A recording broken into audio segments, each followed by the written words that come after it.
Happy Friday and happy Fridays with Fidelman. I'm Cheryl Fidelman, the Conscious Codependence Coach and the founder of the Conscious Codependence Collective. Today's topic on Fridays with Fidelman is codependence, desire, and longing. I'm also going to talk about a part of my work that comes from somatic healing and somatic experiencing.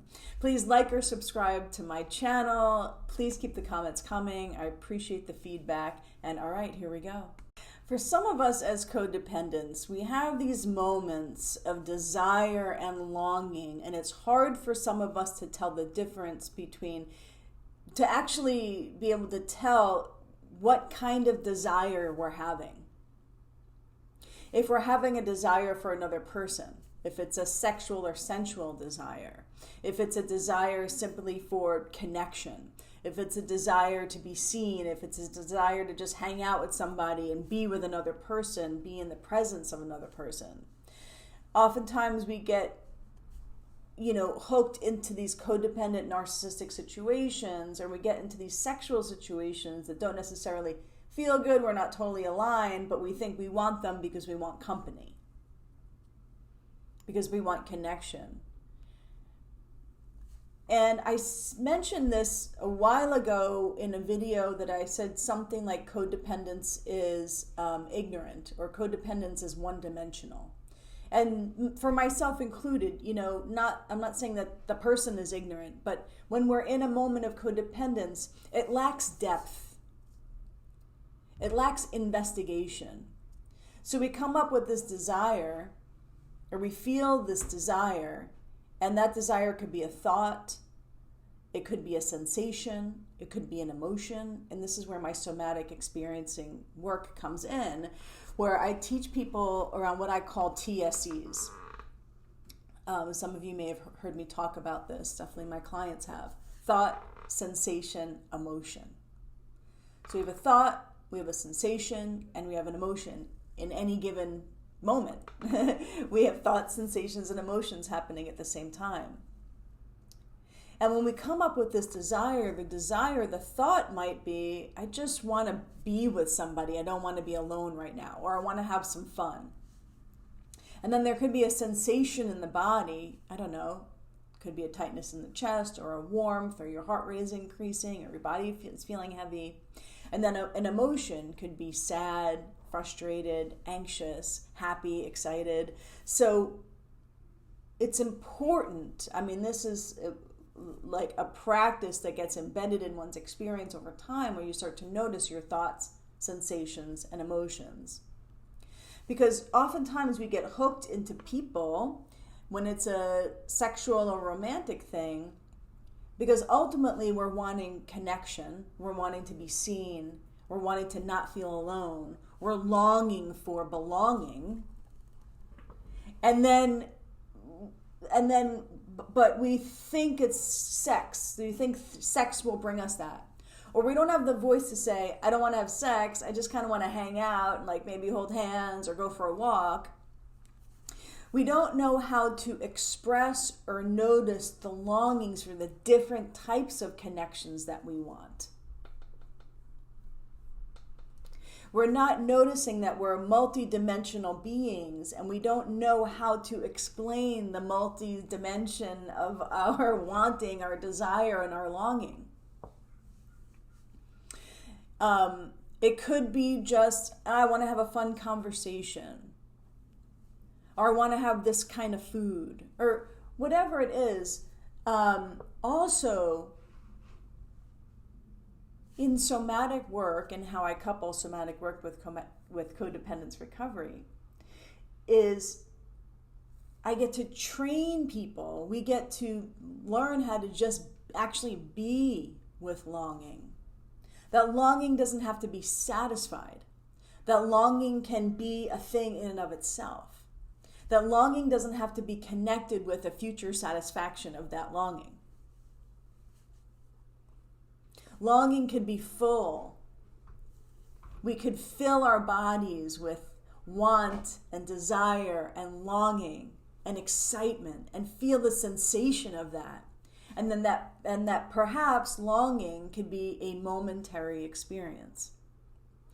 oftentimes when we couple longing with a thought, my computer wants to close, okay.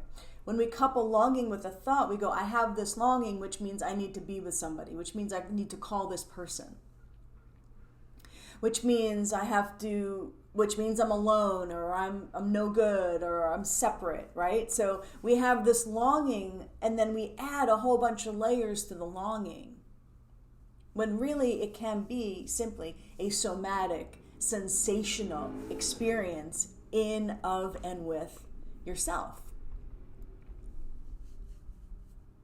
So when it comes to codependence and desire, sometimes we don't even know what we're desiring. We just have desire. And because it's hard for us codependents to stay in relationship with ourselves, we go, I have a desire, I need another person to handle it. I need another person to see it, to notice it, to satisfy it, to do something for me. And when we need another person to do something about our desire, oftentimes we don't know how to express our desire. So if somebody else can express their desire, we go, okay, we'll go with your desire. Since it's important right now for some desire to be handled, I don't know how to say what mine is and stand for what mine is. You know how to say what yours is, so I'll just go with your desire. And then oftentimes we leave with what I call codependent resentment. Because we handed ourselves over to somebody else's reality, because that person was able to state what their reality was and we weren't, but we still resent the person for having accompanied them in their desire.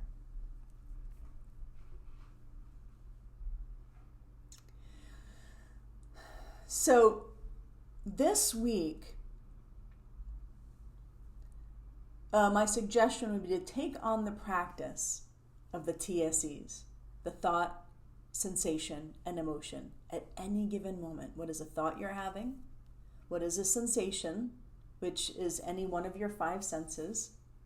And what's an emotion? See if this makes a difference in your experience, because oftentimes also what happens when it comes to somatic experiencing and my somatic work is our nervous system gets so full and flooded that we have to act, we have to speak, we have to get something from another person to handle what's going on over here. So a lot of our connection as codependents is we're connecting and talking because we're ignoring ourselves. There's so much going on over here.